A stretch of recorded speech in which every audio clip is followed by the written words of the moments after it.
대한통운이 가가지고 중국에다가 우리가 보세물류센터 만들 테니까 만들어줘. 안 된다고 봐요. 우리 만들어주세요 하면은 그걸 갖다가 그냥 오픈해준다? 이거 자체가 저는 굉장히 위험하다고 보는 거죠. 알리바바의 공식 셀러는 51%의 지분이 중국 지분이 있어야 된다. 자칫 잘못하다가는 모든 마지막으로 또 얘기했어요. 반품이 있는데 네.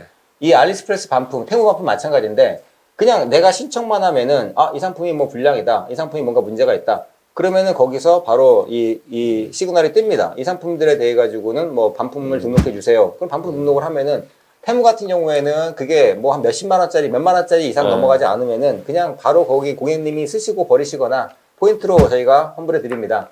뭐 신용카드로도 환불해 드립니다. 이렇게 해줘. 신용카드 약간 시간이 걸리니까 포인트로 환불을 갖다 많이 받긴 하는데 근데 알리익스프레스가 최근에 재밌는 걸 갖다 만들었는데 내가 만약에 반품을 갖다 하려 그러면은 옛날에는 그걸 반품을 갖다 수거하는 사람도 있었고 어떨 때는 뭐 수거 안 한 적도 있었는데 지금은 뭐가 뜨냐 하면은 고객님 이 상품 반품하시기 전에 저희가 50% 할인된 가격으로 이 상품을 드릴게요. 네. 즉 이걸 2만 원에 사셨으면은 제가 1000포인트를 돌려드리고 그냥 웬만큼 뭐 기능상의 하자가 없으면은 그냥 쓰시는 건 어때요?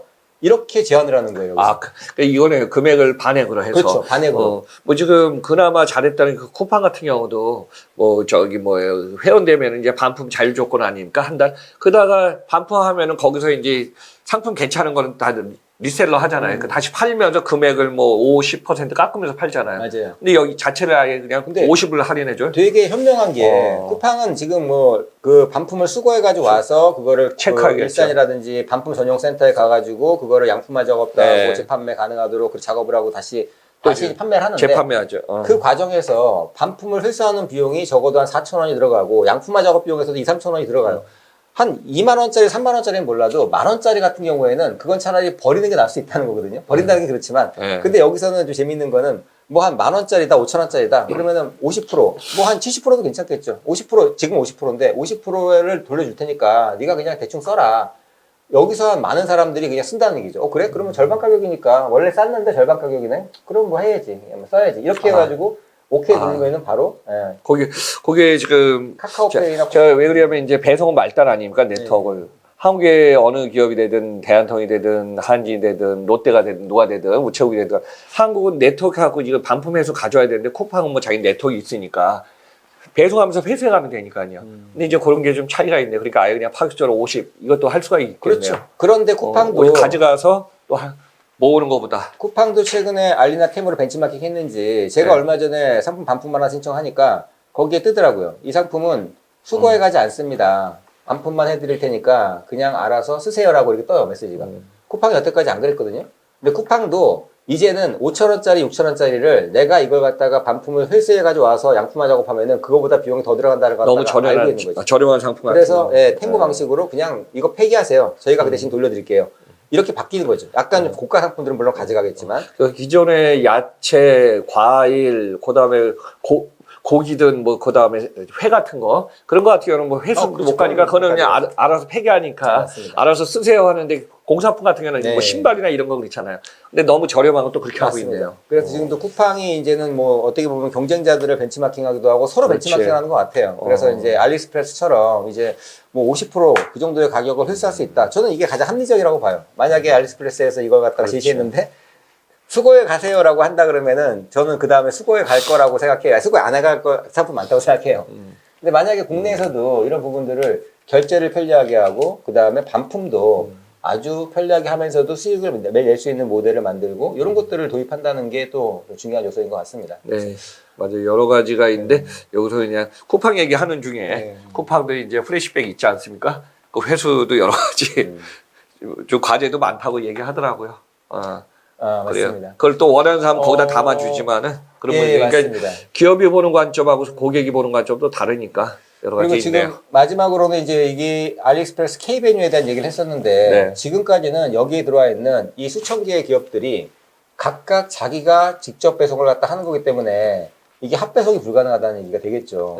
근데 아마 알리익스프레스가 두 가지 형태의 물류센터가 진입이 된다면은 첫 번째는 보색물류센터라고 하는 세금을 절약하기 위한 그런 물류센터는 인천공항이라든지 아니면은 뭐 평택항이라든지 그런 쪽에다가 보세구역에서 협업을 통해서 만들어 나갈 것 같고요.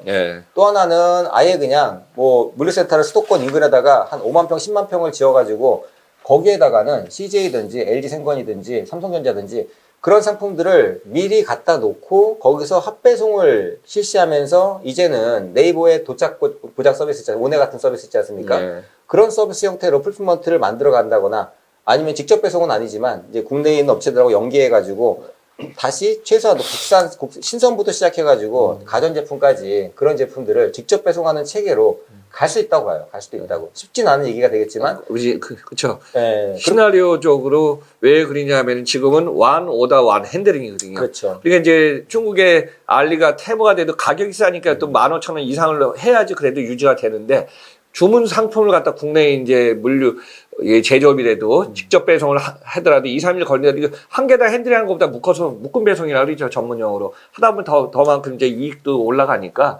그 물류센터에 이제 접종 대역을 글로 모으겠죠. 그렇죠. 과연 얼만큼이나 투자할 수 있을까 관건인데 지금 뭐 쿠팡이 6조 2천억을 투자해가지고 전국에 한 200개의 물센터 그중에 물론 풀프먼 센터는 60개 정도 되는데 60개에 한 2, 3만 평 정도 되는 그 정도 규모의 물류센터를 구축할 수 있을까?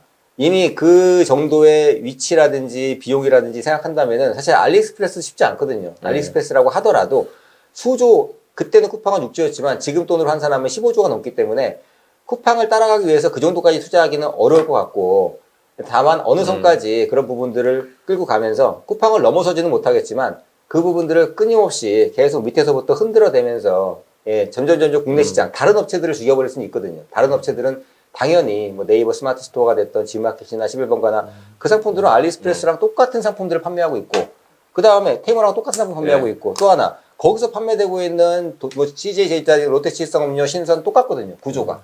즉 먼저 무너질 거는 사실은 쿠팡이나 퀄리 그런 업체들이 아니라 그런 이 비식품을 전문적으로 하고 신선식품을 일부 그런 판매자 중심으로 운영하고 있는 그 외에 있는 모든 업체들이 이 알리익스프레스가 물류센터, 국내 물류센터 한 개만 오픈하더라도 굉장히 큰 타격을 받을 수 있다고 생각을 하고 있습니다. 그 어디에요? 대구에 자동화 센터가 3천억 정도 들어간 센터죠? 그렇죠. 4천억 4천억 들어갔네.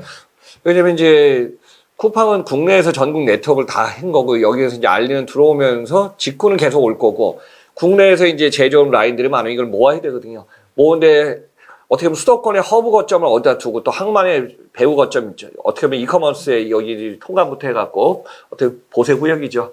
이걸 갖다 분리하면서 이제 시장을 공격하면 들어오겠네요. 그렇죠. 요거는 타이밍 싸움이라고 봐야 되겠네요. 저는 이게 약간 국수적이라고 생각하실지도 모르겠는데 사실은 이 문제는 너무 성급하게 인허가를 내줘서 물류업계 수건 사업이니까 인허가 내자 이렇게 접근하면 안 된다고 생각하거든요. 우리가 중국에 가가지고 중국에서 물류센터를 갖다가 땅을 사가지고 못 짓지 않습니까? 땅을 갖다 팔질 않으니까. 그리고 중국에서 똑같이 보세 물류센터를 만들어서 한국 사람들을, 한국 업체들한테 오픈을 했는데 그걸 운영하는 데들이 티몰이라든지 징동닷컴이에요. 즉 중국에서 가장 메이저 업체들이 그런 보세 물류센터를 운영을 하면서 전 세계에 있는 업체들이 물건을 받아가지고 본인들이 컨트롤한다는 거죠. 수익사업을 만들고 있다는 거죠. 그러면 우리가 가고 싶어도 못 간다는 거죠. 대한통운이 가가지고 중국에다가 우리가 보세 물류센터 만들 테니까 만들어줘. 안 된다고 봐요. 우리가 근데 여기다가 중국이 우리 만들어주세요 하면은 그걸 갖다가 오픈해준다? 이거 자체가 저는 굉장히 위험하다고 보는 거죠. 그런 공감하는 게 뭐냐면은 뭐 제조기업도 있지만 이제 해외 가면은 물류 수출입 수입물들도 이제 다 인프라 싸움이거든요. 처음에는 사무실도 마찬가지입니다. 해외에서 거점을 만들려면 법인을 쉽게 못 만들다 보니까 거기에 이제 그 어떤 해외 주재원 사무소부터 시작해서 만들고 또 실제 들어가서 인프라를 내면 물량이 있고 인프라는 다 돈이거든요. 말단. 그러니까 이제 현지에서 제일 잘하는 기업을 선택해갖고 협업이나 타협해서 거기다 태우는 거거든요, 물량을. 물량이 어느 정도 되면은 이제 수도권이라든가 도심 중에서 이제 밀집도 배송을 가는 거고요. 그리고 역으로 이제 중국이 들어왔을 때 아마 최대한 한국의 물류기업이나 관련 협업기업들을 최대한 활용할 거예요. 그리고 그다음부터 무료 정책, 제로 정책 같은 걸 지금 다 쏟아붓고 있는데, 이거 어느 정도 이제 훅 들어온 상태에서 이게 또 이제 전략이 바뀌겠죠. 그 부분이 점차 변화 속도가 빠를 것 같습니다. 그렇죠. 만약에 뭐 협업을 해가지고 공동물산을 개발한다고 하더라도 절대로 지분에서는 우리가 주도권을 가져갈 수 있을 만큼은 가져가야 될 필요가 있고 특히 보세무역 같은 경우에는 뭐 물론 뭐 관세청도 그 관여를 하겠지만 더 신중하게 접근해 나가면서 그게 이제 이 속도도 조절일 수도 있고 우리가 또 이익을 극대화할 수도 있는 부분도 있고 그 부분이 있을 것 같아요. 안 그러면 진짜 이게 자칫하다가는 하청업체로 전락해버릴 수 있지 않습니까? 어차피 이게 물건을 갖고 있는 사람이 오너기 때문에 잘못했다가는 물류까지 내주게 되면은 이제는 돌이킬 수 없는 그런 또 큰 그렇죠. 강을 건널 수도 있다고 생각을 합니다. 뭐 그냥 자본 구조가 51대 49니까 누가 마저리티를 갖겠냐 이거는 뭐 글로벌 기업의 비즈니스에 똑같으니까 이걸 잘 지켜나가야죠. 예, 심지어 알리익스프레스 같은 경우에는 말로는 글로벌 한국에 있는 셀러들이 글로벌로 진출할 수 있게끔 알리익스프레스 이런 K메뉴 말고 알리익스프레스의 공식 여기 셀러로 입점을 갖다 시킬 수 있게 해주겠다라고 했는데 아직은 안 되고 있죠. 왜냐하면 알리익스프레스 자체가 중국 자본이 51% 이상 들어가야지 거기에서 셀러로 등록할 수가 있어요. K메뉴는 관계없죠. K메뉴는 한국에서 파는 거기 때문에 글로벌로 못 가는 거니까 누구나 다 받아주는 거지만 진짜 여기서 얘기하는 것처럼 우리다가 그러면은 우리가 지금 이 알리익스프레스라든지 타오바오나 아니면 알리바바닷컴을 이용해가지고 너희들 한국 상품들, 한국의 기업들을 전 세계로 우리가 팔아줄게. 그렇게 한다 그러면은 거기에 51% 규정이 있으면 안 된다는 거죠. 거기는 무조건 우리나라가 원한다면 우리나라 셀러들이 거기에 들어가야 되는 거죠. 쿠팡에 중국 셀러들이 들어와 있는데 우리 셀러는 알리바바에 못 들어가는 건 똑같거든요. 이건 제가 얼마 전에 확인한 거라서 지금 바뀌었을 것 같진 않아요. 얼마 전에, 한 달 전에 확인했는데 그때까지만 하더라도 알리바바의 공식 셀러는 51%의 지분이 중국 지분이 있어야 된다. 그게 현재. 명확하게 있었기 때문에 그러면은 우리가 지금 이 부분을 알리바바에 대해 가지고 그냥 자칫 잘못하다가는 모든 그 지분 구조를 다 뺏기고 우리나라 사람들이 거기 참여하는 것들조차도 알리바바 중국에 예속될 수밖에 없는 구조로 가고 있는 그것도 또 하나의 좀 위험 요소가 있다고 생각합니다. 그래요. 시간이 지나면서 또 어떤 거래 관계 또 국내 시장이 이제 어떻게 보면은 이제 우리가 저 셀러, 유통기업, 제조까지 이 부분이 계속 영향력을 이제 확산되다 보니까 저희도 방송하면서 진짜 한국 기업이 잘 되기를 원하는 시점에서 근데 예상보다 작년에 연말에 방송할 때부터 지금 1분기 이제 3월달 거의 끝나가는 시점인데 속도가 너무 빠른 것 같아요. 그렇죠? 예. 그래서 지금 뭐 생산이냐 제조냐 유통이냐 다양한 우리 이제 소비 입장에서 선택하지만 그런 걸 종합적으로 좀 얘기하는 것 같습니다. 맞습니다.